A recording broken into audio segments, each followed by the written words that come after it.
Hello anime lovers. तो कैसे हैं आप लोग? उम्मीद है आप बिल्कुल बढ़िया होंगे। Welcome to Viking anime explain channel पर। आज हम विच एटेलियर एनिमे के एपिसोड 7 को कवर करने वाले हैं। तो अभी तक में हमने देखा कि कैसे कोको और उसकी पूरी टोली किसी तरह तो उस ब्रिम्ड कैप विच के हाथों बच जाते हैं और सीरीज में एक नए कैरेक्टर की एंट्री होती है जिसका नाम है उलरोगियो, जो कि एक वॉचफुल आई होता है। और रही बात एपिसोड 7 की, तो आज कोको एक ऐसी गलती करने वाली है जिसकी सजा उसे क्या मिलेगी ये तो आप पूरी वीडियो देख के जान ही जाएंगे। बिना किसी देरी के कोको की मैजिकल जर्नी को कंटिन्यू करते हैं एपिसोड 7 के साथ। तो इधर एगॉट मास्टर केपी से झगड़ा कर ही रही होगी, भैया मैं तो आपके साथ जाना चाह रही हूँ, मेरे को तो भैया बाहर का काम करना ही है। लेकिन वो उसे समझा ही होते हैं कि ये खतरनाक है, तुम्हारे लिए अभी जाना सही नहीं होगा। लेकिन भैया उससे तो कोई फर्क ही नहीं पड़ रहा था, मतलब भैया जिद में लगी हुई थी। ऐसे ही बच्चे आगे जाके गुंडे मवाली बन जाते हैं। तो मास्टर उलरोगियो कहते हैं कि ठीक है कोई बात नहीं, मैं एगॉट के साथ आगे जाता हूँ और एनीवे विंडो का एग्जिट सेट कर दूंगा और तुम बाद में मेडिसिन और जरूरी सामान लेकर आ जाना। तब इधर भैया एगॉट भी खुशी से अपना सामान पैक करने जा ही रही होती है और कोको की टोली भी यहाँ पे भैया पीछे रहने वाली नहीं थी, वो भी अपना सामान पैक करने जा रही थी। बल्कि इन्हें तो किसी ने कहा भी नहीं था जाने को, फिर भी तो इधर केपी कह रहते हैं कि एक तो ये बच्चा भी इनएक्सपीरियंस्ड है, ऊपर से अभी उन्होंने सारे टेस्ट भी क्लियर नहीं करे, क्या इन्हें ले जाना सही रहेगा? मास्टर उलरोगियो और एगॉट यहाँ पे पहुंचते ही हैं, लोग थोड़े खुश होते हैं कि चलो विच आ गया, हम लोग बच जाएंगे।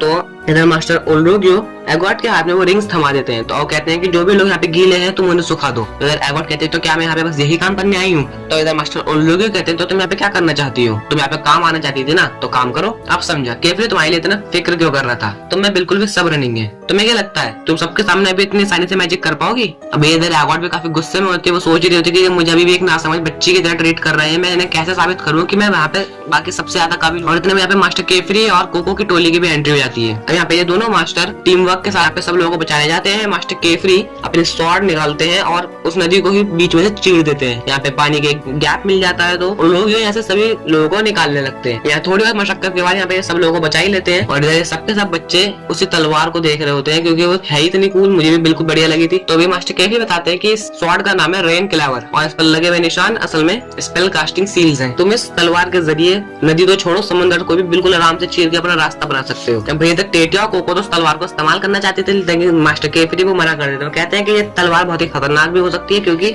जिन भी वेपन्स पे स्पेल कास्टिंग सील्स होती हैं वो बहुत ज्यादा डेंजर हो सकते हैं, तो इसलिए अभी तो तुम्हें मैं छूने भी नहीं दे सकता। और तभी यहाँ पे मास्टर उलरोगियो कहते हैं कि क्यों ना हम नदी के ऊपरी और निचले हिस्से की जांच कर लें, अगर वहाँ पे कोई नुकसान होगा तो उसे भी देखना पड़ेगा। तो यहाँ पे मास्टर उलरोगियो रीचे के साथ और मास्टर केफरी केचे के साथ यहाँ पे जांच करने निकल जाते हैं। और यहाँ पे वही कोको एगॉट के साथ फंसी भी होती है जो कि बिल्कुल भी उसे पसंद ही नहीं करती यार, उसे देखते मुंह बना लेती है। तो इधर ये दोनों यहाँ पे जख्मी लोगों को मेडिसिन दे रहे होते हैं तो ये भाई साहब कोको को थैंक्स बोलते हुए उसे विच कह देते हैं। तो यहाँ पे कोको की खुशी का तो कोई ठिकाना ही नहीं होता है। तभी ये भाई साहब जो यहाँ पे केफरी से मदद मांगने आए थे, इनका बेटा, वैसे इनके बेटे का नाम है कुस्तास, तो यहाँ पे उसे रोक रहे होते हैं कि तुम बेवकूफी क्यों कर रहे हो? तो वो कहता है बिल्कुल फिक्र मत कीजिए, मैं बिल्कुल ठीक हूँ। यहाँ पे थोड़ा बहुत हमारा सामान किनारे पर अटका हुआ है, मैं उसे को लेकर आ रहा हूँ। मतलब तुम इस लड़के की हिम्मत तो देखो, अभी मौत को टक से छू के वापस आ रहा है, जब फिर से मौत के मुंह में जाने को तैयार है। तो यह इधर कह ही रहे होते हैं कि तुम्हें ऐसा कुछ भी करने की जरूरत नहीं है, तुम बस ऊपर आ जाओ। तो यहाँ पे इतने में ही वो पेड़ की डाल जिससे रस्सी बंधी भी होती है वो टूट जाती है और ये लड़का नीचे ही गिर जाता है। तो हमें पता चलता है कि यहाँ पे कोको भी नीचे गिर चुकी होती है, लेकिन यहाँ पे खैर कोको तो ठीक होती है और वो बंदा भाई यहाँ पे एगॉट से गिड़ने लगता है, उसके सामने मदद की भीख मांग रहा था उससे, लेकिन उसे बिल्कुल भी समझ रहा था कि वो करे तो करे क्या।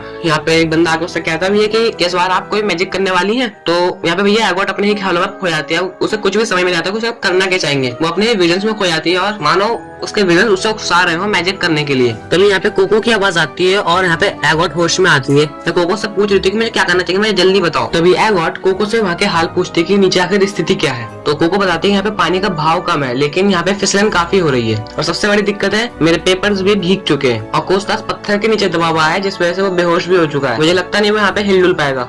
तभी हम यहाँ पे एक अंडर वाटर कैसल का सीन देखते हैं जहाँ पर एक बंदा होता है, तो यहाँ पे उसे दो लोग रिपोर्ट करने आए होते हैं। मतलब वैसे इस बंदे का नाम तो ईस्थिस है, तो बता रहे होते हैं कि कालन टाउन के पास में ही नदी में एक बाढ़ आ गई है, हमें जाना चाहिए। तो कोको एगॉट से पूछती है तुम्हारे पास वो चीज है मास्टर उलरोगियो की रिंग्स? तो एगॉट उसे वो रिंग्स एक स्टिक में बांध कर फेंकती है और यहाँ पे कोको उस रिंग्स का इस्तेमाल करके अपने पेपर्स को सुखाने लगती है। वो सोच रही होती है कि अगर मैंने पेपर्स को सुखा लिया तो शायद से मैं नए सीखे हुए स्पेल से इस पत्थर को हटा पाऊं और कुस्तास को बचा पाऊं। अब इधर एगॉट सोच रही होती है कि वो मैजिक ड्रॉ कैसे करेगी। हैरी पॉटर की दुनिया के मगलू यानी कि नॉन विचेस के सामने वो मैजिक ड्रॉ करना तो मना है। अब इधर एगॉट इन सबका ध्यान बटाने की कोशिश करती है, वो अपने क्लोक्स के अंदर ही बिना देखे मैजिक को ड्रॉ करती है और वो सोच रही होती है कि मैंने इतनी मेहनत केवल ऐसे ही वक्त के लिए की थी। और वो स्लाइट मैजिक से एक बर्ड क्रिएट कर देती है जिस वजह से वहाँ पे जितने भी लोग थे उन सबका ध्यान बढ़ता तो है यहाँ पे कोको थोड़ा बहुत टाइम मिल जाता है, लेकिन जैसे कोको उस पत्थर को देखती है तो वो समझ जाती है कि ये पत्थर एक छोटे से पेपर से तो हिलने वाला है नहीं। और जब कोस्टास को भी होश आता है तो वो पूछता है आप तुम कौन हो, तो कोको से बताते कि मैं वही हूँ जिन्होंने तुम्हें अभी तक बचाया था और तुम नीचे गिर गए थे और तुम यहाँ पे बेहोश हो गए थे। तो पूछता है तो क्या मैं अभी तक जिंदा हूँ, मैंने अभी भी एक लाइट का बर्ड देखा था तो मुझे लगा मैं तो मर गया। तो कोको बताती है कि असल में वो मेरी फ्रेंड का मैजिक है, तुम फिक्र मत करो, तुम अभी जिंदा हो। तभी चचा आते हैं और कहते हैं कि ये स्पेल तो बहुत ही खूबसूरत था, लेकिन क्या ये बस इतना ही कर सकता है। अब तभी अंकल आते हैं जिनसे अपना बच्चा तो संभालने जा रहा है, ऊपर से एगॉट पे भड़क पड़ते हैं कि क्या बच्चा स्पेल इतना ही कर सकता है, क्या ये किसी को नीचे से ऊपर नहीं ला सकता। अब भैया इधर वो एगॉट को बोलने का मौका नहीं दे रहे तो कहते हैं कि ठीक है कोई बात नहीं, मैं ही नीचे जाके कोस्टास को ऊपर लेकर आता हूँ। अब भैया इधर एगॉट उसे रोक ही रही होती है क्योंकि उधर कोको मैजिक ड्रॉ कर रही होगी, इसलिए वो देख नहीं सकते।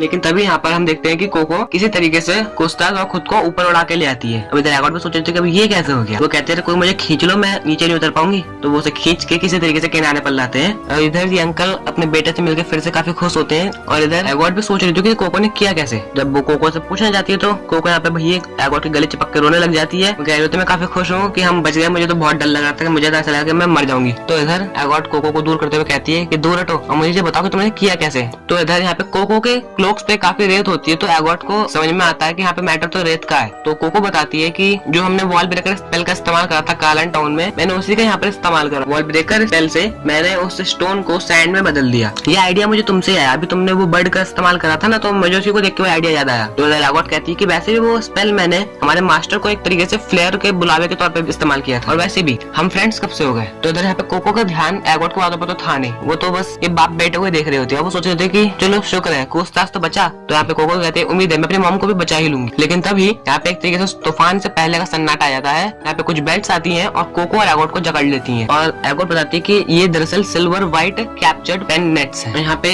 एगॉट देखती है कि ये लाल ड्रेस और विंग्ड कैप, यहाँ पे एगॉट समझ जाती है कि असल में नाइट मोरालेस है। तो इधर यहाँ पे जो डायरेक्टली पूछते हैं कि अब तुम में से ये स्पेल कास्ट किसने किया है और तुम में से ब्रिम्ड कैप से मिला हुआ कौन है। तो यहाँ पे एगॉट बात को संभालते हुए कहते हैं कि हम में से कोई भी ब्रिम्ड कैप से मिला हुआ नहीं है, हम तो यहाँ पे बस लोगों की मदद करने आए थे और हमने कोई भी फॉरबिडन मैजिक का इस्तेमाल नहीं करा। तो वो कहते हैं अच्छा तो तुम्हें यकीन है। ये दोनों कोको और एगॉट नीचे देखती हैं तो यहाँ पे वो देखते हैं कि असल में पूरी की पूरी नदी सैंड में बदल रही होती है। तो इधर कोको भी सोच रही थी कि मैंने तो केवल स्टोन को सैंड में बदला था या फिर मैंने पूरी नदी को ही सैंड में बदल दिया। यहाँ पे पानी भी धुंध में मिलता जा रहा है। यहाँ पे कोको सोच रही थी कि मैंने ये स्पेल तो ड्रॉ नहीं करा था। तो याद रखो नाइट मोरालेस में समझ जाते हो तो इसका मतलब ये स्पेल तुमने कास्ट करा है। फॉरबिडन मैजिक का इस्तेमाल करना गैर कानूनी है और नियम किसी के लिए भी नहीं बदले जाएंगे, भले ही तुम एक बच्ची ही क्यों ना हो, और इसकी सजा तुम्हारी याददाश्त मिटाने की है। और तो अब इसी भयानक सीन के साथ एपिसोड 7 की एंडिंग होती है। आपको ये एपिसोड कैसा लगा आप कमेंट में बताइएगा और अगर आपको एक्सप्लेनेशन में कुछ गड़बड़ लगे तो आप मुझे बताइएगा क्योंकि मुझे आपके आइडियाज की सख्त जरूरत है। सो अब कोको के साथ क्या हुआ ये तो एपिसोड 8 में कोको के साथ साथ हम भी जान ही जाएंगे। और अब आ जाते हैं म्यूजिक पे। तो अगर आपको ये म्यूजिक पसंद आया